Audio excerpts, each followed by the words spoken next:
Bisa dikatakan seperti itu. Gitu ya. Jadi nangis boleh Bu, boleh, pakai banget. Itu bagian dari diri wanita ya nggak? Jadi kadang kalau kadang kita menguatkan jangan nangis, jangan nangis. Padahal nangis itu bagian dari kita mengekspresikan emosi kita. Tapi carilah tempat nangis yang nyaman gitu ya, tempat nangis yang berfaedah, biar jatuhnya itu nangis kita berkualitas. Jadi di hadapan Allah itu dianggap sebagai ibadah. Di hadapan Allah itu dianggap sebagai Masya Allah, ini hambaku tuh nangis karena dia sedang ada masalah, karena dia sedang mengadu padaku. Allah itu suka kalau kita mintanya ke Allah, bukan ke selain Allah. Maka pasti akan Allah berikan, gitu ya. Dan teman-teman jangan lupa doa-doa mustajab dalam berdoa. Maksudnya waktu-waktu mustajab. Ada yang masih ingat apa saja? Saat di antara azan dan iqamah, betul sekali. Yang tengah baru satu. Saat turun hujan, betul sekali. Sebelah kiri sepertiga malam, betul sekali. Ada lagi saat sujud terakhir, betul nggak? Nah, terkait sepertiga malam, siapa yang teman-teman kalau lagi malam tertidur tiba-tiba terdengar suara ayam berkokok jam 2, jam 1 kadang? Ada nggak yang pernah dengar? Orang kuno biasanya nyebutnya gini, tengah malam ada ayam berkokok, itu berarti ada perawan, itu hamil, katanya gitu. Dulu saya dikasih tahu gitu, ya Allah, itu mitos yang menyesatkan menurut saya. Itu nggak bener ya. Dalam pandangan Islam, ayam berkokok itu, ayam itu diberi kelebihan oleh Allah, bisa melihat malaikat yang turun. Ketika malaikat turun, itu Allah perintahkan, lihatlah di rumah-rumah itu siapa yang dia tidak tertidur, dia terbangun dan sedang mengangkat tangannya untuk berdoa, maka kabulkanlah doanya.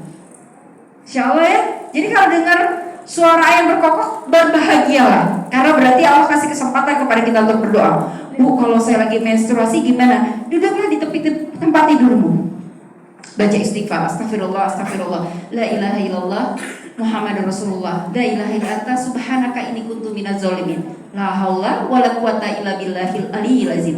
Setelah itu kamu ucapkan doa-doa yang ingin kamu harapkan. Ya Allah, mudahkanlah aku dalam ujian ini ya Allah. Ya Allah, luluhkanlah hati dosen yang killer itu ya Allah. Aku kok takut ketemu dia ya Allah. Ya Allah, luluhkanlah hati orang yang menyakitiku. Ya Allah, buatlah orang yang menyakitiku menyesal ya Allah. Jadikanlah aku lebih berprestasi daripada dia. Ucapkan. Allah itu maha tahu. Kita boleh berdoa dengan bahasa apapun, karena seluruh dunia ini milik Allah, betul nggak? Jadi jangan, Bu, aku nggak hafal doa bahasa Arabnya, terus kita milih nggak berdoa, itu salah banget, gitu ya. Jadi pakai bahasa Jawa boleh, bahasa Banten boleh, bahasa Jawa Barat boleh, apapun yang nyaman untuk kalian ucapkan boleh didoakan ya. Kita next. Kecantikan akhlak dan kebaikan hati tidak akan pernah hilang, walau dimakan waktu dan usia, dia akan tetap abadi. Ini yang harusnya kita raih. Jadi kemana kita akan bawa cantik kita? Ke arah yang berkualitas, ke arah diri yang berkualitas. Bagaimana menurutmu? Ingin kecantikan fisik atau yang akhlak? Yang akhlak. Yang akhlak jadikan yang utama dan yang terpenting. Kalau kita bisa mempercantik secara fisik itu bonus, kita anggapnya seperti itu.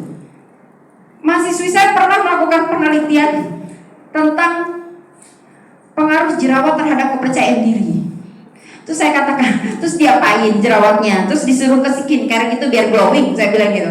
Kenapa tidak diangkat yang kualitas dirinya gitu loh? Gak apa-apa berjerawat tapi dia pintar, public speakingnya bagus. Dia ternyata sebagai pelaku agen perubahan di masyarakat, dia terjun ke lapangan ke orang-orang yang gak mampu. Itu jauh lebih hebat loh, ya gak?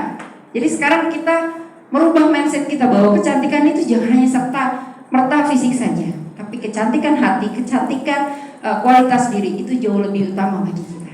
Begitu ya. Terima kasih Mbak Panitia sudah diingatkan. Waktu yang diberikan kepada saya sudah habis. Mudah-mudahan kita bisa berdiskusi setelah ini. Dan mudah-mudahan ini bukan pertemuan awal dan akhir kita ya. Mudah-mudahan di pertemuan-pertemuan berikutnya kita bisa bertemu lagi dalam kegiatan yang berbeda. Kurang lebihnya saya mohon maaf. Segala yang benar itu datangnya dari Allah, dan yang tidak benar itu dari saya pribadi. Billahi taufiq wal hidayah. Wassalamualaikum warahmatullahi wabarakatuh. Saya kembalikan ke moderator.